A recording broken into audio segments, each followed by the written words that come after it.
Simba es un proyecto gratuito de promoción de la lectura. Ayúdanos a que nuestros libros lleguen a más gente compartiendo lecturas en las redes sociales. Si puedes y quieres, también puedes hacer una donación para mantener el proyecto y posibilitar que nuestra biblioteca siga creciendo. La cencerrada Vicente Blasco Ibáñez. Cuento índice primero. Todos los vecinos de Benimuslima acogieron con extrañeza la noticia.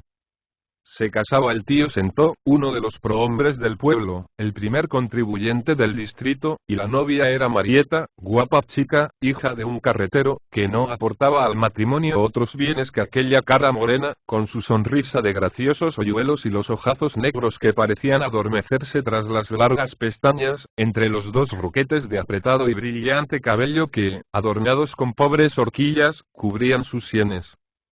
Por más de una semana esta noticia conmovió al tranquilo pueblecito que, entre una inmensidad de viñas y olivares, alzaba sus negruzcos tejados, sus tapias de blancura deslumbrante, el campanario con su montera de verdes tejas y aquella torre cuadrada y roja, recuerdo de los moros que, destacaba, soberbia, sobre el intenso azul del cielo, su corona de almenas rotas o desmoronadas como una encía vieja. El egoísmo rural no salía de su asombro. Muy enamorado debía de estar el tío Sentó para casarse, violando tan escandalosamente las costumbres tradicionales. Cuando se había visto a un hombre que era dueño de la cuarta parte del término, con más de 100 botas en la bodega y 5 mulas en la cuadra, casarse con una chica que de pequeña robaba fruta o ayudaba en las faenas de las casas ricas para que le diesen de comer? Todos decían lo mismo. Ah, si levantase cabeza la Siñá Tomasa, la primera mujer del tío Sentó, y viese que su caserón de la calle Mayor, sus campos y su estudi, con aquella cama monumental de que tan orgullosa estaba, iba a ser para la mocosuela que en otros tiempos le pedía una rebanada de pan. Aquel hombre debía estar loco. No había más que ver el aire de adoración con que contemplaba a Marieta, la sonrisa boba con que acogía todas sus palabras y las actitudes de chaval con que se mostraba a los 56 años bien cumplidos. Y las que más protestaban contra aquel hecho inaudito eran las chicas de las familias acomodadas, que, siguiendo las egoístas tradiciones, no hubieran tenido inconveniente en entregar su morena mano a aquel gallo viejo, que se apretaba la exuberante panza con la faja de seda negra y mostraba sus ojillos pardos y duros bajo el sombrajo de unas cejas salientes y enormes, que según expresión de sus enemigos, tenían más de media arroba de pelo. La gente estaba conforme en que el tío Sentó había perdido la razón.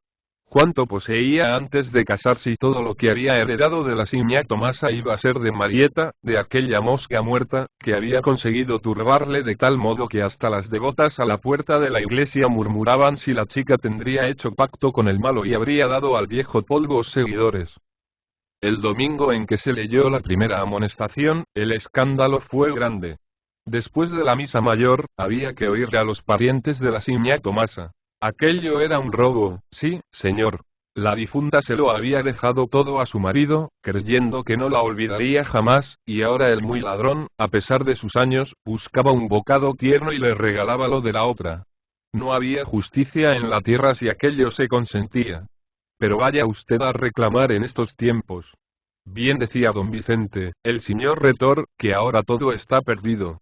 Debía mandar don Carlos, que es el único que persigue a los pillos. Así vociferaban en los corrillos de la plaza los que se creían perjudicados por el futuro matrimonio, ayudándoles en la murmuración casi todos los vecinos de Benimuslim. El caso era que el tal casamiento no acabaría bien. Aquel vejestorio atacado de rabia amorosa estaba destinado a llorar su calaverada. Pequeños iban a ser los adornos. Todo el pueblo sabía que Marieta tenía un novio, Tony el Desganat, un vago que había pasado la niñez con ella correteando por las viñas, y ahora, al ser mayor, la quería con buen fin, esperando para casarse que le entrasen ganas de trabajar y perder la costumbre de beberse en la taberna los 4 terrones de su herencia en compañía de su amigo el dulzainero Dimoni, otro perdido, que venía a buscarle del inmediato pueblo para tomar juntos famosas borracheras, que dormían en los pajares. Los parientes de la Siñá Tomasa miraban ahora con simpatía al Desgarat. Este se encargaría de vengarlos. Y los mismos que antes le despreciaban, los ricachos que volvían la cara al encontrarle, buscábanle en la taberna el día de la primera amonestación, plantándose ante el muchachote, que estaba sentado en un taburete de cuerda, con la vistosa manta sobre las rodillas, la colilla pegada al labio y la mirada fija en el porrón, que, herido por un rayo de sol, reflejaba inquieta mancha roja sobre el zinc de la mesilla. «Che, desgarrat», le decían con sorna. «Marieta se casa». Pero el desgarrata cogía esta burla levantando los hombros. Aquello aún había de verse. Hasta el fin nadie es dichoso, y él, recordóns. Ya sabían todos que era muy hombre para vérselas con el tío Sentó, que también la echaba de terne. Así era, y por lo mismo todos esperaban un choque ruidoso. Allí iba a pasar algo. Al tío Sentó, según propia afirmación, nadie le ganaba a bruto. Levantaba mucho peso en las elecciones, tenía grandes amigos en Valencia, había sido alcalde varias veces y estaba acostumbrado a enarbolar en medio de la plaza el grueso gallato de liria para sacudirle 2 palos con la mayor impunidad al primero que le incomodaba. Y llegó el momento de las cartas totales. El tío Sentó no hacía las cosas a medias, y además, buena era Marieta y su familia para despreciar la ocasión. En 300 onzas la dotaba el novio, sin contar la ropa y las alhajas pertenecientes a su primera mujer. La casa de Marieta, aquella casucha de las afueras, sin más adorno que el carro a la puerta y 2 o 3 caballerías flacas en el establo, fue visitada por todas las chicas del pueblo. Aquello era un jubileo. Todas, formando grupo, cogidas de la cintura o de las manos, pasaban ante el largo tablado cubierto por blancas colchas, sobre el cual los regalos y la ropa de la novia ostentábase con tal magnificencia que arrancaban exclamaciones de asombro. «Reina y Santísima. ¡Qué cosas tan preciosas!». La ropa blanca, clasificada por tamaños, apilada en altas columnas que casi llegaban al techo, cuidadosamente doblada, algo morena, como de tejido fuerte, pero con un olor a limpieza y lejía que daba gloria. Todo a docenas de docenas, desde las camisas hasta los trapos de cocina, con iniciales de colores chillones y guarnecidas con profusión de randas las ropas de uso interior. Los vestidos de seda, gruesos y crujientes, con vivos reflejos metálicos. Las faldas de rameado percal, mostrando una fresca florescencia de primavera. Las mantillas, con sus sutiles y complicados arabescos. Los corsés blancos y negros pespunteados de rojo, delatando con imprudencia en sus rígidos contornos el cuerpo de la novia. Y encerrados en sus marcos de cartón, los pañolones de Manila, con aves fantásticas volando en un cielo de seda blanca, y grupos de chinos, unos bigotudos y fieros, otros pelones y bobos, admirando con sus caritas de porcelana a las sencillas muchachas, que soñaban despiertas en aquellos misteriosos países, donde los hombres gastan faldas y tienen ojitos de cerdo. Después venían los regalos de los amigos. En su mayoría, pilillas de agua bendita para la alcoba, con sus ángeles de porcelana, cajas con cuchillos y cubiertos de plata, y 2 grandes candelabros que descollaban majestuosamente. Eran el regalo del marqués, el cacique de la comarca, el hombre más eminente de España, según el tío Sentó, el cual siempre que se trataba de sacarle diputado por el distrito, estaba tan dispuesto a empuñar el garrote como a echarse la escopeta a la cara. Y como digno final aquella exposición, en lugar preferente, ostentábanse las joyas chispeando sobre la almohadilla granate de los estuches, las uvas de perlas para las orejas, los alfileres de pecho con sus complicados colgajos, las grandes horquillas de oro para los caracoles de las sienes, las 3 agujas con cabezas de apretadas perlas que habían de atravesar el airoso rodete, y aquel aderezo, famoso en Benimuslim, que la señá Tomasa había comprado en 14 onzas en la calle de las Platerías. Vaya una suerte la de Marieta. Ella se hacía la modesta, enrojeciendo cada vez que ponderaban su futura felicidad. Pero había que ver los lagrimones de la madre, una mujercilla flaca, arrugada e insignificante, y la emoción del carretero, que iba como un criado tras su futuro yerno, guardándole todas las consideraciones debidas a un ser superior. Por la noche fue la lectura de las cartas. Llegó don Julián, el notario, en su vieja tartana, acompañado de su acólito, un infeliz con cara hambrienta, con el tintero de cuerno asomado a un bolsillo y el papel sellado bajo el brazo. Don Julián fue entrado casi en triunfo en la cocina, donde ya estaba preparada una mesilla para el escribiente con velón de 4 brazos. ¡Qué hombre tan sabio aquel!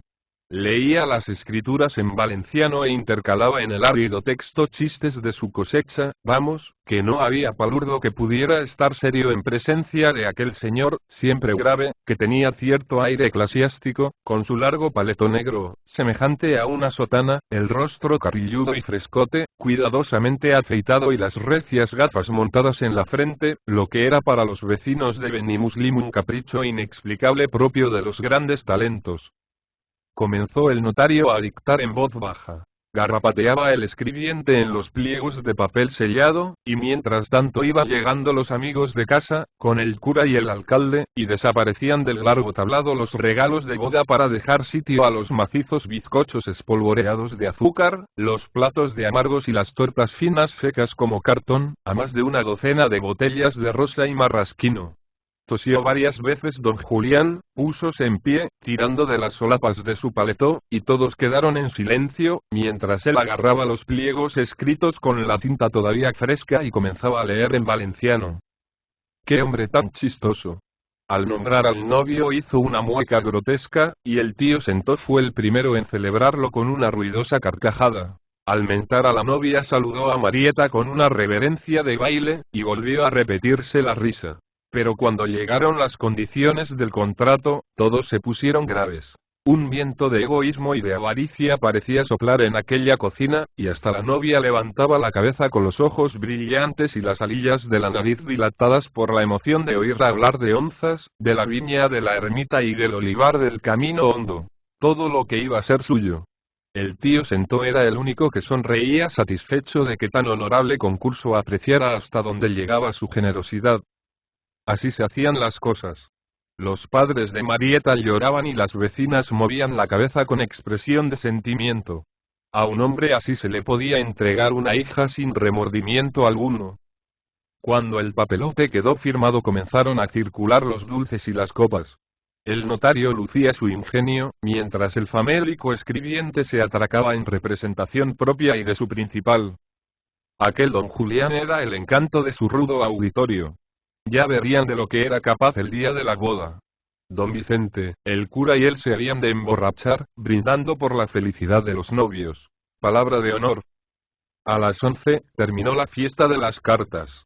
El cura acababa de retirarse escandalizado de estar en pie a aquellas horas teniendo que decir la misa primera. El alcalde le había acompañado, y salió por fin el tío Sentó con el notario y el escribiente, los que llevaba a dormir a su casa. Las calles estaban oscuras. Más allá de la casa de Marieta estaba la densa lobreguez de los campos, de la que salían rumores de follaje y cantos de grillos. Sobre los tejados parpadeaban las estrellas con un cielo de intenso azul. Ladraban los perros en los corrales, contestando a los relinchos de las bestias de labor. El pueblo dormía, y el notario y su ayudante andaban con precaución, temiendo tropezar con algún pedrusco de aquellas calles desconocidas. ¡Ave María Purísima! Gritaba a lo lejos una voz acatarrada. Las 11, sereno. Y don Julián sentíase intranquilo en aquella lobreguez. Le parecía ver bultos sospechosos, y en la esquina de la calle, espiando la puerta de Marieta, creyó distinguir gente en acecho. Allá va. Y sonó un terrible chasquido, como si se rasgara a un tiempo toda la ropa blanca de la novia. Y de la esquina surgió una gruesa línea de fuego que avanzó rápidamente y serpenteante con un silbido atroz, que puso los pelos de punta al buen notario. Era un enorme cohete. Vaya una broma. El notario se arrimó, tembloroso, a una puerta, mientras el escribiente casi caía a sus pies, y allí estuvieron los dos durante unos segundos que le parecieron siglos, viendo con angustia cómo el petardo iba de una pared a otra como fiera enjaulada, agitando su rabo de chispas, conteniendo por 3 o 4 veces su silbante estertor, hasta que por fin estalló en horrendo trueno. El tío Sentó había permanecido valientemente en medio de la calle, redeu. Ya sabía él de dónde venía aquello. Sentó la indecent gritó con voz ronca por la rabia. Y agitando su enorme gallato avanzó amenazante, como si tras la esquina fuese a encontrar al desgarrat con toda la parentela de la Siñá Tomasa. y las campanas de Beni Muslim iban al vuelo desde el amanecer. Se casaba el tío Sentó, noticia que había circulado por todo el distrito, y de los pueblos inmediatos iban llegando amigos y parientes. Unos, a caballo, en sus bestias de labranza, con el sobrelomo cubierto con vistosas mantas, y otros, en sus carros, con sillas de cuerda atadas a los varales, en la que iba sentada toda la familia, desde la mujer con el pelo reluciente de aceite y la mantilla de terciopelo, hasta los chicos que lloriqueaban por las maternales bofetadas recibidas cada vez que atentaban a la limpieza de sus trajes de fiesta. La casa de tío Sentó era un verdadero infierno. ¡Qué movimiento! Desde el día anterior allí no se descansaba. Las vecinas, que gozaban justa fama de guisanderas, iban por el corral con los brazos arremangados y el vestido prendido atrás con alfileres, mostrando las blancas enaguas, mientras que cerca de la gran hoguera algunos muchachos atizaban las hogueras de secos sarmientos. Aquello era el matadero. El cortante del pueblo, cuchillo en mano, les abría el gañote a las gallinas. Los chicuelos dedicábanse con el mayor entusiasmo a pelar los cadáveres, revoloteaban nubes de plumas, pegándose al suelo, manchado de sangre, y en las vacilantes llamas tostábase la flácida piel todavía erizada de cañones, pasando después las víctimas a ser colgadas de una rama de higuera, donde la tía Pascuala, vieja criada de la casa, con delicadezas de cirujano experto, abríalas en canal, sacando los hígadillos y los ovarios, bocados exquisitos para el almuerzo de todos los ayudantes de cocina. Daba gloria ver tan alegre agitación. Aquellas gentes, que en el resto del año vivían condenadas a manejar la azada de sol a sol sin más consuelo que el tomate crudo, la sardina mohosa y el áspero bacalao, se embriagaban de grasa en la gigantesca inundación de comida. Lo que hace tener dinero. Bien se estaba en una casa como aquella, con todo lo que Dios cría de bueno. Las paellas mostrábanse con la panza orillinada y las entrañas brillantes como plata, esperando el momento de chillar sobre las llamas. El arroz en sacos. Caracoles de montaña en enormes cazuelas orladas de sal, saliendo del agua para enseñar sus movibles cuernos al sol naciente. En un rincón toda una hornada de rollos, esparciendo en aquel ambiente de sangre y grasa el perfume fragante del pan caliente y tierno. Las especias a libras en una caja de latón, y de la bodega salían pellejos y más pellejos, que caían temblorosos en el suelo, como cuerpos palpitantes. Unos enormes, conteniendo el vino rojo para la comida, y otras más pequeños, guardando el néctar de la boca del rincón, aquel patriarca del que se hablaba en el pueblo con respeto, y que con su colorcillo claro y su corona de brillantes hacía caer al más valiente. ¿Y los dulces? ¡Ave María! El tío Sentó se había traído toda una confitería de Valencia. En sacos estaban los confites para tirar, las almendras roñosas, los canelados, todos aquellos proyectiles de azúcar y almidón, duros como balas, que habían de cubrir de chichones las cabezas de la pedigüeña chiquillería. Y dentro, en el estudi, guardábanse las cosas finas. Las tortadas cubiertas de flores de caramelo y rematadas por mariposas que temblaban sobre un alambre. Los tiernos pasteles de espuma, las bandejas monumentales henchidas de frutas confitadas, todos aquellos primores que desde la puerta, pálidos de emoción y chupándose el dedo con avaricia, contemplaban los chicos de los convidados. La fiesta prometía. El gozo reflejábase en los rostros rubicundos. En el corral se desataban los pellejos para hacer cataduras y tomar fuerzas, y por si algo faltaba, allá en la calle sonó la alegre dulzaina con escalas que parecían cabriolas. Hasta Dimoni estaba en la fiesta. Bien decían que el novio no reparaba en gastos. Había que darle vino para que tocase mejor, y el enorme vaso iba de mano en mano desde el corral hasta la puerta de calle, donde Dimoni empinaba el codo con gravedad, dejando el sobrante a su pelado tamborilero. Ya era hora. Don Vicente esperaba en la iglesia, las campanas habían enmudecido y toda la comitiva nupcial salió en busca de la novia. Ellas, con sus vestidos huecos y la mantilla a los ojos, y los hombres, arrastrando sus recias capas azules de larga esclavina y alto cuello, que les ponía rojas las orejas. Todo el pueblo esperaba a la puerta de la iglesia. Algunos parientes de la Siñá Tomasa, violando la consigna de familia, estaban allí en última fila, y no pudiendo resistir la curiosidad, se empinaban pies en puntas para ver mejor. Primero, una turba de muchachos dando cabriolas en torno de Dimoni, que soplaba con la cabeza atrás y la dulzaina en alto como si esta fuese una gran nariz, con la que husmeaba el cielo, y después venían los novios. Él, con su sombrerón de terciopelo, su capa con mangas que le congestionaba el sudoroso rostro, y por bajo de la cual asomaban los pies con calcetines bordados y alpargatas finas. Y ella. Las mujeres no se cansaban de admirarla. Reina y señora. Parecía una de Valencia con la mantilla de blonda, el pañolón de Manila que con el largo fleco barría el polvo, la falda de seda hinchada por innumerables zagalejos, el rosario de nácar al puño, un bloque de oro y diamantes como alfileres de pecho y las orejas estiradas y rojas por el peso de aquellas enormes polcas de perlas que tantas veces había ostentado la otra. Esto sublevaba a los parientes de la difunta. Lladre. Mes que lladre. Rugían mirando al tío Sentó.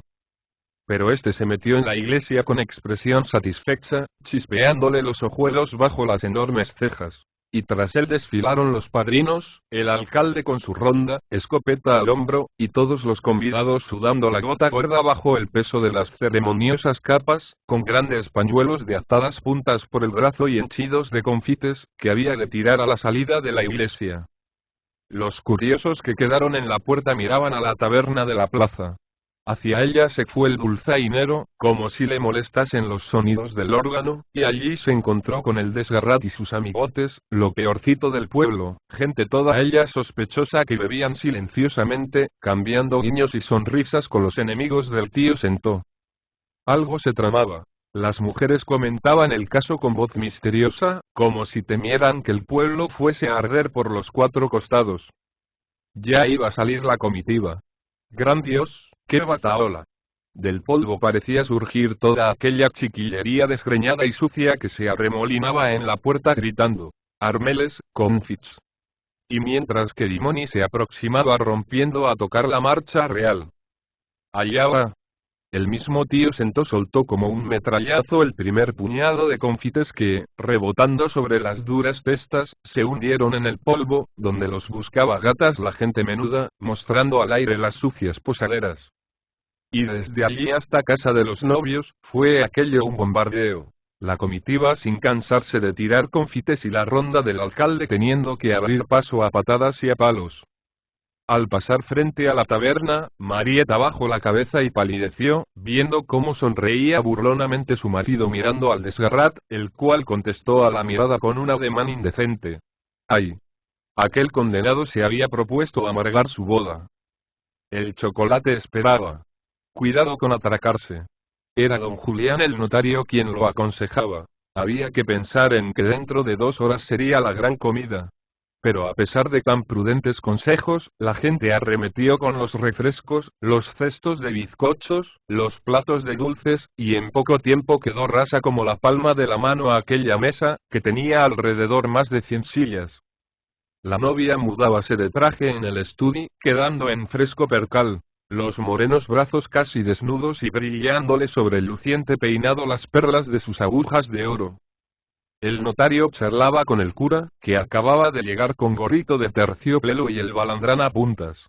Los convidados huroneaban por el corral, enterándose de los preparativos de la comida. Las mujeres se habían puesto frescas y formaban corrillos charlando de sus asuntos de familia. Correteaban los chicos en las cercanías del estudio, atraídos por el tesoro que encerraba, y en la puerta de la calle sonaba la incansable dulzaina de Dimoni mientras la granujería se empujaba, dándose de cachetes, o rodaban en el polvo por alcanzar los puñados de confites que venían de dentro.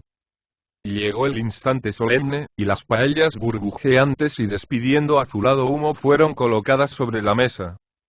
Los convidados se apresuraron a ocupar sus asientos. Vaya un golpe de vista. Lo que decía el cura con asombro. Ni en el festín de Baltasar. Y el notario, por no ser menos, hablaba de las bodas de un tal Camacho que había leído en no recordaba qué libro. La gente menuda comía en el corral.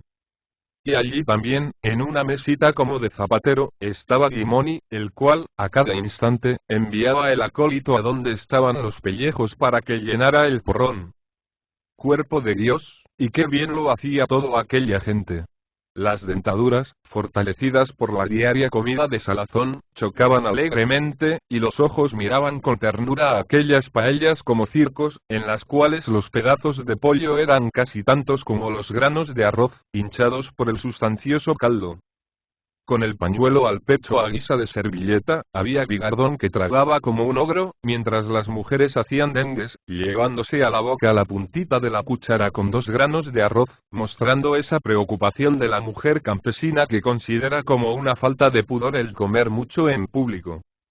Aquello era un banquete de señores. No se comía en la misma paella, sino en platos, y bebíase en vasos, lo que embarazaba a muchos de los comensales, acostumbrados a arrojar un mendrugo sobre el arroz como señal de que era llegado el momento de pasar el porrón de mano en mano. La cortesía labriega mostrábase con toda su pegajosidad y falta de limpieza. Ofrecíanse de un extremo a otro del banquete un muslo tierno y jugoso, y de unos dedos a otros llegaba a su destino. Todo era obsequios, como si cada uno no tuviese en su plato lo mismo que le ofrecían. Marieta apenas si comía. Estaba al lado de su marido con la cabeza baja. Palidecía, contraíase su frente reflejando penosos pensamientos y miraba con alarma a la puerta de la calle, como si temiera alguna aparición del desgarrat. Aquel maldito era capaz de todo. Aún le parecía oír las últimas palabras de la noche en que se despidieron para siempre. Se acordaría de él, ya que por avaricia quería casarse con el tío Sentó. Y ella sabía que aquel bruto, con su cara de hereje, era capaz de hacer algo que fuese sonado. Lo más raro era que, a pesar de sus temores, el furor del desgarrat le producía cierta inexplicable satisfacción. No había remedio. Aquel maldito le tiraba mucho. No en balde se habían criado juntos. La comida se animaba. Estaban ya limpias las paellas. Ahora entraban los primores de la tía Pascuala, y la gente acometía los pollos asados y rellenos, las fuentes enormes de lomo con tomate, toda la cocina indígena, sólida y pesada, que desaparecía en las fauces siempre abiertas de aquellos glotones. Los graciosos alegraban la comida. El cura declaraba que ya no podía más, y el notario pellizcábale el tirante abdomen, buscando un huequecito para convencerle de que debía llenarlo. Algunos comenzaban a estar alumbrados, y con lenguas estropajosas les decían a los novios cosas que hacían guiñar los ojillos al tío Sentó y enrojecer a Marieta. Llegaron los postres con el famoso vino de la bota del rincón y se sacaron del estudi las tortadas, los pasteles y las tortas finas. Como moscas salieron del corral todos los chicuelos, con el pecho y la cara embadurnados de arroz y grasa, yendo a meterse entre las rodillas de sus madres, sin quitar ojo de los postres tentadores. Marieta púsose en pie con un plato en la mano, y comenzó a dar vueltas a la mesa. Había que regalar algo a la novia para alfileres. Era de costumbre. Y los parientes del novio, a quienes convenía estar en buenas relaciones, dejaban caer sobre el redondel de loza la media onza o la dobleta fernandina, monedas relucientes y frotadas con anticipación para que perdiesen la negra pátina adquirida en largo encierro. Pera agulletes, decía Marieta con vocecita mimosa. Y era un gozo ver la lluvia de oro que caía sobre el plato. Todos dieron, hasta el notario, que soltó 5 duros pensando en que ya se la vengaría al presentar la cuenta de honorarios, y el cura, con gesto de dolor, sacó 2 pesetas, alegando como excusa la pobreza de la iglesia por culpa del liberalismo. Ah, si mandasen los suyos. Marieta, abriendo el amplio bolsillo de su falda, yació el plato con un alegre retintín que regocijaba el oído. La cosa marchaba. Hablaban todos a un tiempo, y la gente deteníase en la calle para admirar la alegría de los convidados. Aquel vinillo claro, coronado de brillantes, surtía efecto. Todos querían brindar. Bomba, bomba. Aullaban los más alegres. Y se ponía en pie un socarrón, vaso en mano, y después de mirar a todos lados con sonrisa maliciosa que prometía mucho, rompía así. Brindo y bebo, y quedó convidado para luego. Todos, a pesar de que ese chiste lo oyeron ya a sus abuelos, acogíanlo con grandes risotadas, y gritaban palmoteando: «Vítor, Vítor». Y tras esta muestra de ingenio venían otras, todas ellas tan rancias, no faltando quien se lanzaba a improvisar cuartetas raudas en honor de los novios. El notario estaba en su elemento.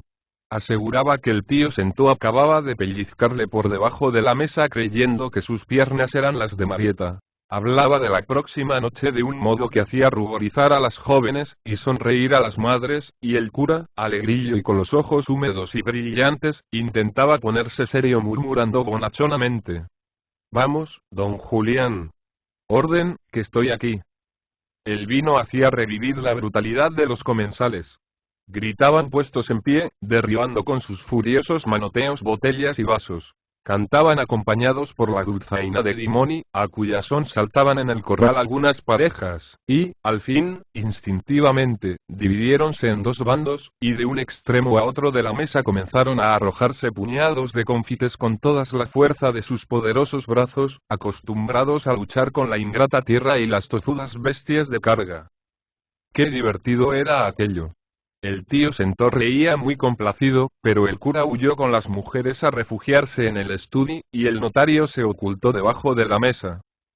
Caían los cristales de las alacenas hechos añicos, quebrándose los vasos. Un ruido de tiesto sonaba continuamente, y los campeones se enardecían, hasta el punto de que, no encontrando confites a mano, se arrojaban los restos de los bizcochos y los fragmentos de platos.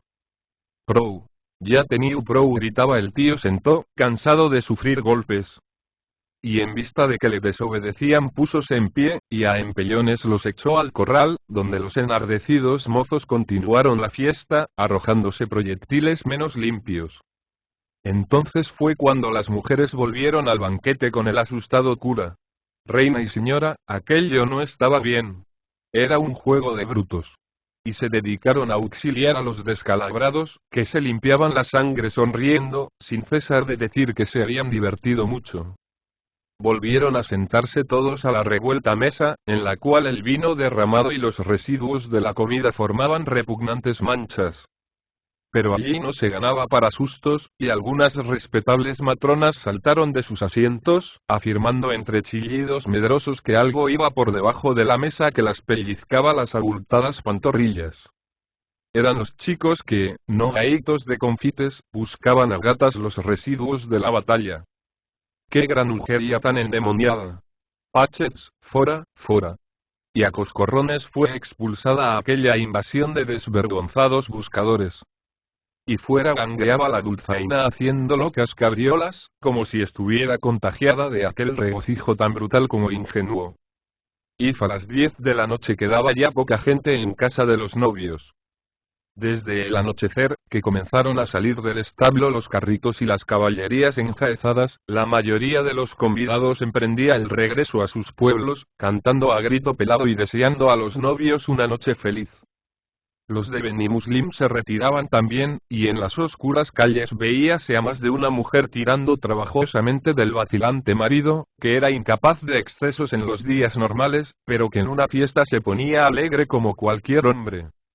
La vieja tartana del notario saltaba sobre los baches del camino, dormitando don Julián con las gafas en la punta de la nariz y dejando que guiase su escribiente, a pesar de que éste se sentía tan trastornado como su principal. Ya no quedaban en la casa más que los padres de Marieta y algunos parientes. El tío Sentó mostraba impaciencia. Cada mochuelo a su olivo. Después de un día tan agitado, ya era hora de dormir. Y bajo las enormes cejas brillabanle los ojuelos con expresión ansiosa. Adiós, filla megua. Gritaba la madre de Marieta. Adiós. Y lloraba abrazándose a su hija, como si la viera en peligro de muerte. Pero el padre, el viejo carretero, que llevaba media bodega en la panza, protestaba con lengua torpe y socarrona indignación. Redeu. No parecía sino que a la chica la habían sentenciado y la llevaban al carafalet. Vamos, hombre, que era cosa de caerse de risa. Tan mal le había ido a la madre cuando se casó. Y empujaba a su vieja para desasirla de Marieta, que también derramaba lágrimas. Y entre suspiros y gimoteos fueron hasta la puerta, que cerró el tío Sentó, pasando después los cerrojos y la cadena. Ya estaban solos. Arriba, en el granero dormía la tía Pascuala. En la cuadra se acostaban los criados. Pero en el piso bajo, en la parte principal de la casa, solo estaban ellos entre los desordenados restos del banquete y a la luz cavilante de un velón monumental. Por fin ya la tenía. Allí estaba, sentada en una poltrona de esparto, encogiéndose como si quisiera achicarse hasta desaparecer. El tío Sentó estaba intranquilo, y en la vehemencia de su pasión senil no sabía qué decir. Recordó. No le había ocurrido lo mismo cuando se casó con Tomasa. Lo que hace la edad. Por algo tenía que empezar, y rogó a Marieta que entrase al estudio. Pero bonita era la chica. Criatura más terca y arisca no la había visto el tío Sentó. No, ella no se meneaba. No entraba en el estudio aunque la matasen. Quería pasar la noche en aquel sillón. Y cuando el novio intentaba acercarse, replegábase medrósica como un caracol, faltándole poco para hacerse un ovillo sobre el asiento de cuerda. El tío Sentó se cansó de tanto rogar. Bueno, ya que ese era su capricho, que pasase buena noche. Y agarrando rudamente el velón, se metió en el estudio. Marieta tenía un horror instintivo a la oscuridad. Aquella casa grande y desconocida le causaban miedo. Creyó ver en la sombra la cara ancha y pecosa de la señá Tomasa, y, trémula, con paso precipitado, creyendo que alguien la tiraba de la falda, se metió en el estudio siguiendo a su marido. Ahora se fijaba en aquella habitación, la mejor de la casa, con su silletería de Vitoria, las paredes cubiertas de cromos religiosos con apagadas lamparillas al frente y sus colosales armarios de pino para la ropa. Sobre la ventruda cómoda, con agarraderas de bronce, elegóbase una enorme urna llena de santos y de flores, ajadas. Rodeaban la candelabros de cristal con velas amarillas, torcidas por el tiempo y moteadas por las moscas. Cerca de la cama, la pililla de agua bendita, con la palma del domingo de Ramos, y junto a ellas, colgando de un clavo, la escopeta del tío Sentó. Un mosquetón con 2 cañones como trabucos, cargados siempre de perdigón gordo, por lo que pudiera ocurrir. Y como suprema muestra de magnificencia, como complemento del moblaje, aquella cama famosa de la señá Tomasa, complicada fábrica de madera tallada y pintada, ostentando en la cabecera media corte celestial, y con un monte de colchones, cuya cima cubría el rojo damasco. El marido sonreía satisfecho de su triunfo. No veía a ella cómo por fin entraba. Debía obedecerle siempre y no ser tonta. Él solo deseaba su bien, por lo mismo que la quería mucho. El viejo, a pesar de su rudeza, decía esto con expresión dulzona, como si aún tuviera en su boca algún confite de la comida, y extendiendo las manos con audacia. «Estigas quiet», decía Marieta con voz sofocada por el miedo. «No se acoste». Y mudaba de sitio, huyendo de su marido. Iba de una parte a otra, mirando con ansiedad las paredes, como si esperara ver en ellas algún agujero, algo por donde escapar. Si no sentía tanto miedo en la oscuridad, pronto hubiera abierto la puerta del estudio, huyendo de aquella lucha insostenible. El tío Sentó la concedía una tregua e iba desnudándose con resignada calma. «Pero qué tonta eres», decía con entonación filosófica. Y repetía la frase un sinnúmero de veces, mientras se quitaba las alpargatas y los pantalones de pana, desliándose la negra faja para que el vientre recobrase su hinchada elasticidad. Oyóse a lo lejos el reloj de la iglesia dando las 11. Era ya hora de acabar aquella situación ridícula. ¿Se acostaba Marieta, sí o no? Y el tío Sentó hizo con tal imperio la pregunta, que la novia levantóse como un autómata, volvió su rostro a la pared y comenzó a desnudarse con lentitud. Quitóse el pañuelo del cuello, y después, tras largas cavilaciones, el corpiño fue a caer sobre una silla. Quedóse al descubierto el ceñido corsé de deslumbrante blancura, con arabescos rojos, y más arriba, la morena espalda de tonos calientes, como el ámbar, cubierta de una suave película de melocotón sazonado y rematada por la cerviz de adorable redondez erizada de rizados pelillos. Aproximábase el tío Sentó cautelosamente, moviéndose al compás de sus pasos el blanducho y enorme abdomen. No debía ser tonta. Él la ayudaría a desnudarse. E intentaba meterse entre ella y la pared para verla de frente y apartar aquellos brazos cruzados con fuerza sobre el exuberante y firme pecho, oprimido por las ballenas del corsé. «No bulk, no bulk», gritaba con angustia la muchacha. «Apartes de ahí. Fuixca». Con fuerza inesperada empujó aquella audaz panza que le cerraba el paso, y siempre ocultando su pecho, fue a refugiarse entre la cama y la pared. El tío Sentó se amoscaba.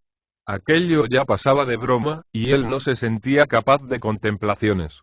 Fue a seguir a Marieta en su escondrijo, pero apenas se movió, redeu. Parecía que el pueblo se venía abajo, que la casa era asaltada por todos los demonios del infierno, o que había llegado el juicio final. Vaya un estrépito. Eran latas de petróleo golpeadas a garrotazo limpio. Cabezones agitando sus innumerables cascabeles, enormes matracas y grandes cencerros sonando todos a un tiempo, y al poco rato disparándose cohetes que silbaban y estallaban junto a la reja del estudio. Por las rendijas de las maderas penetraba un resplandor rojizo de incendio. Adivinaba él lo que era aquello y a quién lo debía. Si la pena fuera un show, si no hubiese presidio para los hombres, ya arreglaría él a aquella pillería. Y juraba y pateaba, despojado ya de su fiebre amorosa, sin acordarse de Marieta, que, asustada al principio por el infernal estrépito, lloraba ahora, creyendo que sus lágrimas podían arreglarlo todo. Ya se lo habían dicho sus amigas. Se casaba con un viudo y tendría cencerrada. Pero, ¿qué cencerrada, señores? Era en toda regla, con coplas alusivas que la gente celebraba con carcajadas y relinchos, y cuando cesaba momentáneamente el estrépito de latas y cencerros, sonaba la dulzaina con sus gangueos burlones, y una voz acatarrada que conocía Marieta, vaya si la conocía. Hablaba de la vejez del novio, de la carasera que había sido la novia y del peligro en que estaba el tío Sentó de ir al día siguiente al cementerio si quería cumplir su obligación. Morrals. Indecents. Rugía el novio, e iba loco por el estudio, manoteando, como si quisiera exterminar en el aire aquellas coplas que venían de fuera. Pero una malsana curiosidad le dominaba. Quería ver quiénes eran los guapos que se atrevían con él y de un bufido apagó el velón, abriendo después un ventanillo de la reja. La calle entera estaba ocupada por el gentío. Algunos haces de cáñamo seco ardían con rojiza llama, y su resplandor de incendio abarcaba el corro principal de la cencerrada, dejando en la oscuridad el resto de la muchedumbre. Allí estaban los autores. El Desgarrat al frente y toda la parentela de la Siñá Tomasa. Pero lo que más indignaba al tío Sentó era que estuviese allí Dimoni acompañando con su dulzaina las indecentes coplas, cuando el muy ladrón había recibido horas antes 2 duros como 2 soles por su trabajo en la boda. Y cómo se reía aquel hereje cada vez que su amigo el Desgarrat cantaba una desvergüenza. Había que hacer un disparate. Lo que más alteraba al tío Sentó, aunque él lo callase, era ver que aquel insulto a su persona lo presenciaba medio pueblo, los mismos que antes le temían o le buscaban humildes e imploraban su favor. Su estrella se eclipsaba. Todos le perdían el respeto después de su calaverada casándose con una chica. Despertábase su soberbia de hombre duro acostumbrado a imponer su voluntad, y temblaba de pies a cabeza ante los feroces insultos. Conformábase con el ruido. Que golpeasen cuanto quisieran, pero que no cantase aquel perdido, pues sus coplas le aglomeraban la sangre en los ojos. Pero el Desgarrat era infatigable. La gente acogía las coplas con aullidos de entusiasmo, y el viejo, ya trastornado, se hacía atrás, como si en la oscuridad del estudio fuese a buscar algo. Aún permaneció en el ventanillo viendo cómo la multitud abría paso a algunos amigos del Desgarrat que conducían en hombros un objeto largo y negro. Gori, gori, gori. Aullaba la multitud, parodiando el canto de los entierros. Y el novio vio pasar en la punta de un palo, a guisa de un guión, unos cuernos enormes, leñosos y retorcidos, y después un ataúd, en cuyo fondo descansaba un monigote con 2 grandes marañas de pelo en el lugar de las cejas. Cristo, aquello era para él. Ya se atrevían a lanzarle en el rostro aquel apodo de Sellut, que nadie había osado proferir en su presencia. Rugió apartándose del ventanillo, buscó a lo largo de la pared, a tientas, en la oscuridad. Algo apoyó en su rostro, contraído por la rabia, y sonaron 2 truenos, que hicieron parar en seco la ruidosa cencerrada. Había tirado a ciegas. Pero tal era su deseo de matar, que hasta estaba seguro de haber acertado. Se apagaron las rojas antorchas, oyóse el rumor de la gente que huía apresurada, y algunas voces gritaban desde la calle. Pillo, asesino. El Sellut es. Asomat, granuja. Pero el tío Sentó nada oía. Estaba plantado en medio del estudio, como asombrado de lo que había hecho, con la caliente escopeta quemándole las manos. Marieta, poseída de pasmo, gimoteaba en el suelo. Su estertor ansioso era lo único que oía él, y dirigiendo su furia a lo que más cerca tenía, murmuraba con ferocidad. «Calla, Cordons. Calla o te maté a tú». El tío Sento no salió de su estupor hasta que golpearon rudamente la puerta de la calle. «Abran a la Guardia Civil». Debían de estar levantados los criados desde mucho antes, pues la puerta se abrió, acercándose al estudio el ruido de culatas y zapatos claveteados. Cuando el tío Sento salió a la calle entre los dos guardias vio el cadáver del desgarrado hecho una criba. No se había perdido un perdigón. Los compañeros del muerto amenazáronle de lejos con sus navajas. Hasta Dimoni, tambaleando por el vino y la emoción, le apuntaba fieramente con su dulzaina. Pero él nada veía, y se alejó cabizbajo, murmurando con amargura. Bonita nit de novios.